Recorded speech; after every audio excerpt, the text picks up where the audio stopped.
Good day and welcome to today's ElectraMeccanica Vehicles webcast as part of the Planet MicroCap Showcase. It is now my pleasure to turn the floor over to your host, CFO Val Buehler of ElectraMeccanica Vehicles.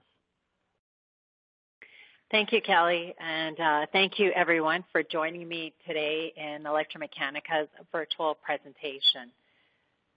I'll be going over the company overview, Solo Drive, evolution of the Solo itself in terms of the metrics, the true cost of ownership comparison, the growing EV and rideshare market, purpose-built for urban driving challenges and the Solo ecosystem, our launch and strategic rollout, our marketing strategy, our path to profitability, our company stock and financials, and then lastly, our key takeaways.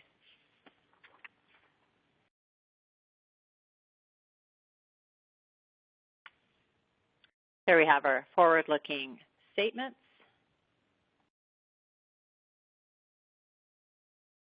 As you all, or most of you might know, that ElectraMeccanica is a Canadian designer and manufacturer of electric vehicles. We are redefining transportation. We see ourselves as the future and revolutionizing Solo Drive from urban commuting, delivery, and shared mobility. We are changing transportation when it comes to single occupants. We are dynamic and unique in three distinct ways from others in the sector, and what sets us apart when it comes to our flagship vehicle, the single-seat, three-wheeled Solo, and the Solo ecosystem that we've created in a holistic manner for single-occupant transportation. We started production last year at the end of August, so we're extremely thrilled and excited about where we are as an organization and where we're going to. Three ways in how we're different from others. One is our product, the Solo itself, which provides a exciting driving experience. It's unique, it's trendy, it's fun, it's affordable, and environmentally friendly. It is a purpose-built vehicle that's meant for the urban commuter and for commercial applications like fleets, deliveries, and for a car share, which creates the Solo ecosystem. Secondly, our product is produced in an asset-light manufacturing model with our strategic partner Zhongshan, who's known to be one of the largest motorcycle manufacturers worldwide. So they truly understand mass-scale production and scalability. Thirdly, we are launching the Solo strategically through a detailed marketing and advertising plan and through retail kiosk stores. So right now we are in 5 states or entering into 5 states, which are Arizona, California, Colorado, Oregon, and Washington. Currently we have 11 retail stores, and by the end of Q2 we'll have 20. We've got a highly experienced management team with significant beneficial ownership of about 16%. We're headquartered in Vancouver, Canada, and we've got currently a service and distribution center in Studio City, LA. We've got 5 wholly owned subsidiaries, 3 U.S. subsidiaries, 1 Canadian subsidiary, and 1 wholly owned foreign entity. So if you take a look at this slide in terms of Solo Drive, what we mean by that is on one side, let's say the left-hand side, you've got micromobility, which is your scooters and your bikes. Usually they lack safety or protection features. They're limited in range. You're exposed to the elements, and there's a very minimal technology integration in there. On the right side of the screen, you'll see the passenger EV vehicles. They're quite expensive to own. You've got to have a dedicated level 2 or level 3 charging infrastructure. And majority of the time, you've got 3 to 5 seats empty because 76% of the time, you're generally driving by yourself. In the middle is what you have, the Solo. It is a purpose-built solution that is made for urban environments as well as for commercial applications like the fleets and the car share. This is all about going towards a minimalist trend, and it's all about creating this solo ecosystem. And as you can see from our next slide in terms of how we evolved with the Solo, it started in 2015 as a dream and then vision. So during 2015 and the years following, we first produced 64 prototypes that were hand-built out of our Vancouver facility.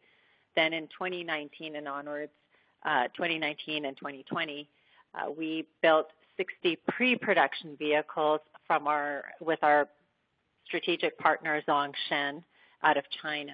These were used for further validation and testing and making other changes that we needed to in the engineering and on the safety aspect.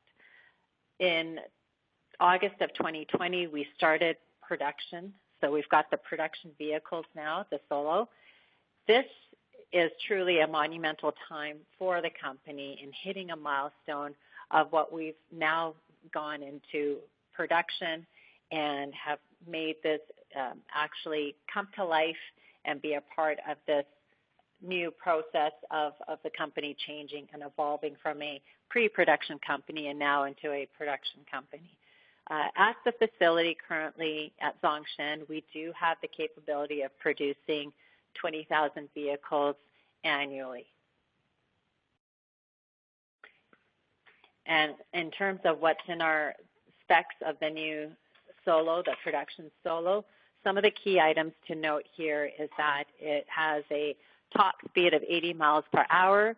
It's got a range of about 100 miles. It's got a Bluetooth-enabled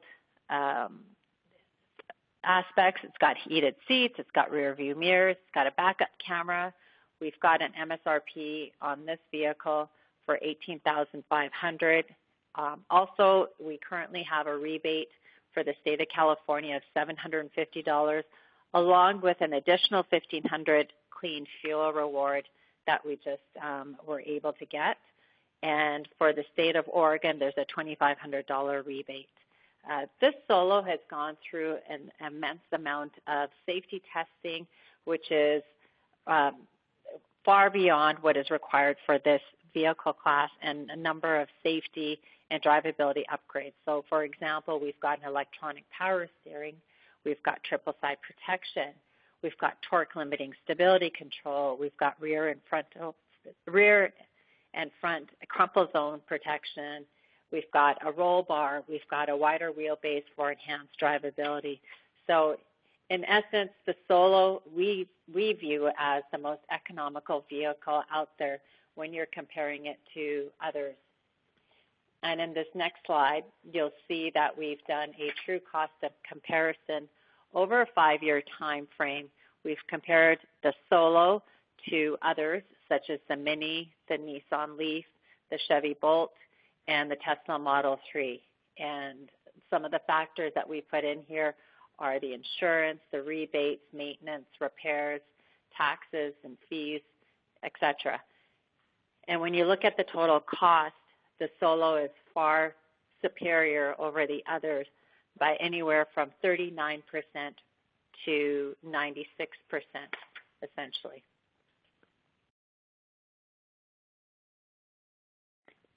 In terms of where we are in the marketplace right now, I think everybody agrees that there's been this growing trend towards the electric vehicles and also the rideshare market. And if it's not a personal preference, it's also coming as a mandate from our governments and regulatory authorities. So just a few key highlights on some of the statistics. In 2018, global EV sales totaled 2.1 million. The U.S. actually increased its sales of EVs by 81% in 2018. Another statistic is that Bloomberg predicts that by 2040, electric vehicles will account for about 30% of all new vehicle sales. As we know, California is still the largest consumer of electric vehicles in the U.S. 50% of all electric vehicle sales are still coming out of the state of California. And lastly, I'll just leave this one other statistic is that in today's EV environment, 1.8% is accounted for shared mobility fleets. This is to grow to 80% by 2040. So a lot of changes are coming down the pipeline for this. As I mentioned before, the Solo is a purpose-built vehicle. In particular, it's purpose-built firstly for urban driving challenges. So if you look at it, so much of what we do is solo, whether it's going to work or driving to work or go to grab a coffee or running errands or whatever the event might be that or activity that you're doing or going for a gym class or something like that. A lot of the time we're actually driving by ourselves. And so through the research that we did, 76% of the time we're actually by ourselves. By having the Solo as a solution, it has a lower operating cost also, not only with electric vehicles, but also with the traditional vehicles. So this is all about looking towards a solution that is purpose-built for the single occupant.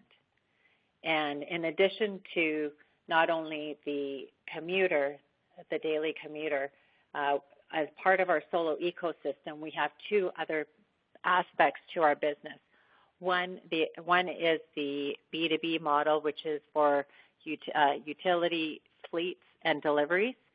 So, for example, if a fleet would like to do deliveries for food or pharmaceuticals or small package deliveries, you've also got parking attendants that could be using this for, and then there's also other utility companies that could be using this as a solution, as opposed to having a bigger vehicle. You've got like the single seat, which you're only requiring one driver to be in. So that's the B2B model. The other part of our Solo ecosystem is the Solo share aspect. So that's the shared mobility, similar to a concept of Zipcar, Car2Go.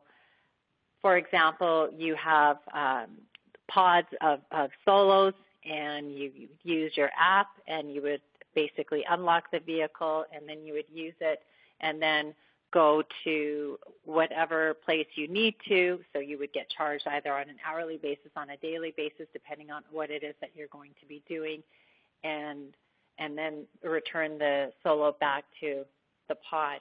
So with these three aspects, the urban driving, commuting, the Solo utility, and the Solo share, we are providing you a Solo ecosystem that is a holistic approach for transportation for a single occupant. And just a little bit more about our strategic partner, Zongshan, and as well as how we produce the Solos. We have an asset-light manufacturing model. So we as a company decided to outsource the commercialization of our Solos to keep our CapEx costs low. And it also reduces and mitigates against production risk as well. Zongshan is one of the largest motorcycle manufacturers worldwide. They produce over 2 million motorcycles a year, and they maintain over 50 joint ventures worldwide. They also beneficially own about 2.4% of the issued and outstanding.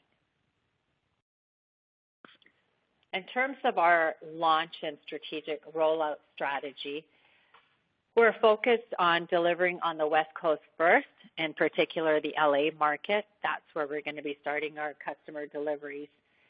We're also expanding our retail kiosk space.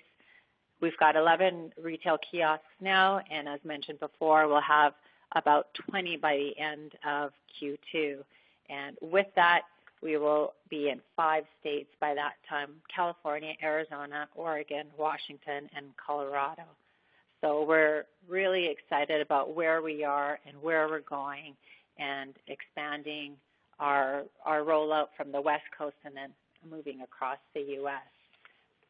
The other aspect of our rollout is also our marketing strategy. So we've established an exciting and integrated brand identity, as well as providing campaigns that will include digital marketing and traditional marketing as well.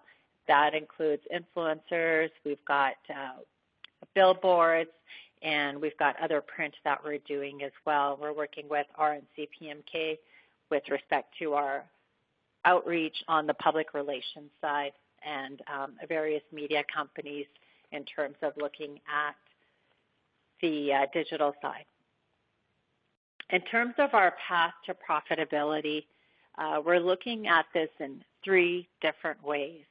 One would be to ramp up production volumes, and by doing that, we'll be able to leverage our buying power from suppliers and gain more favorable pricing, along with enhancing manufacturing efficiencies and increasing automation.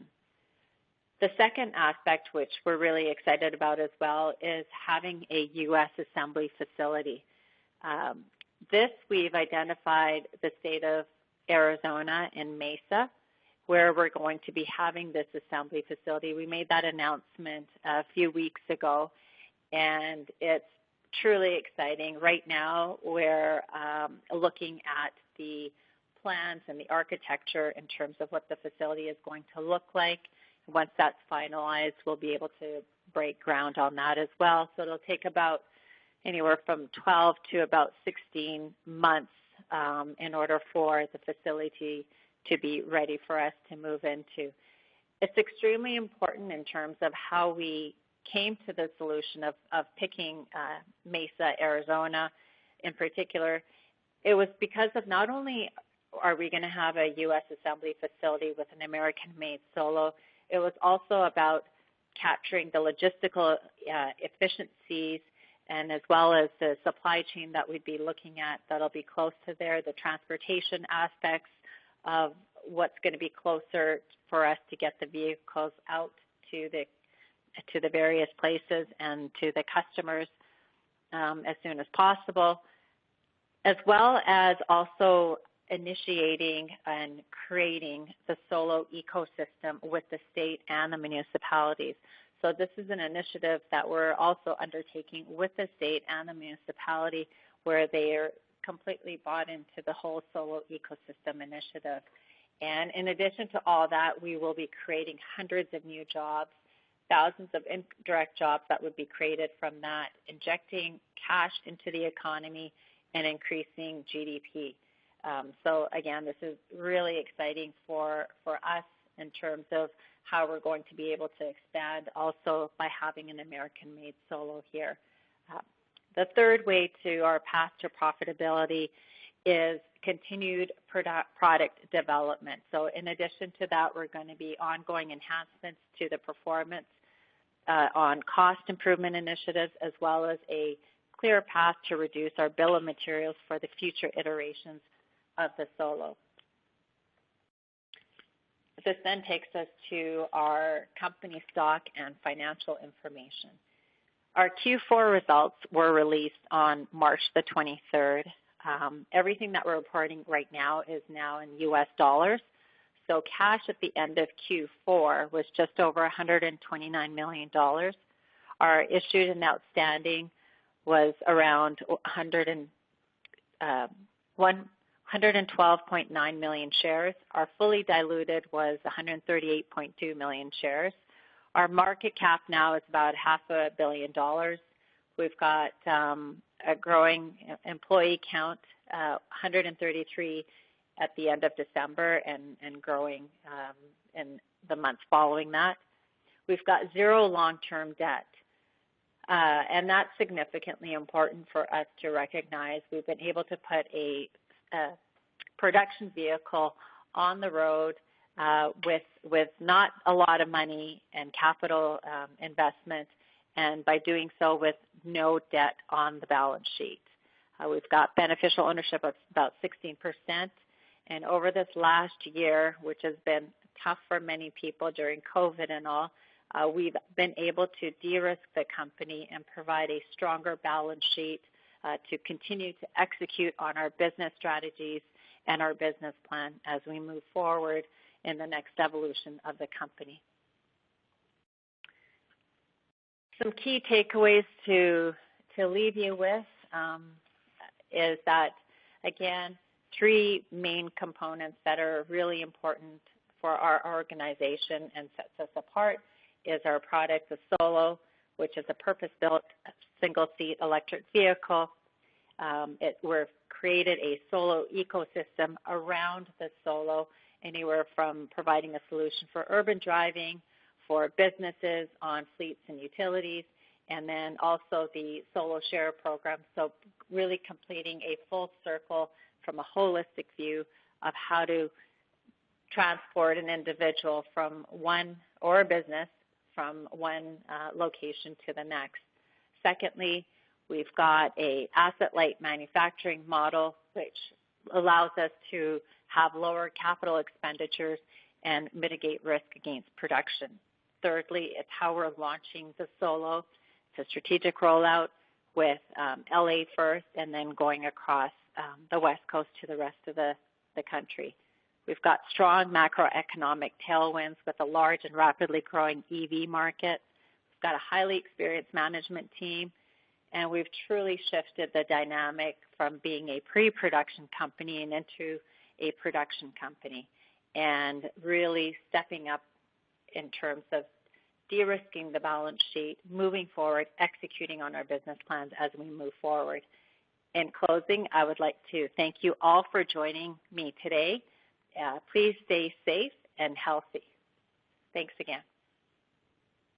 Thank you. This does conclude today's webcast. Thank you for your participation and have a wonderful day.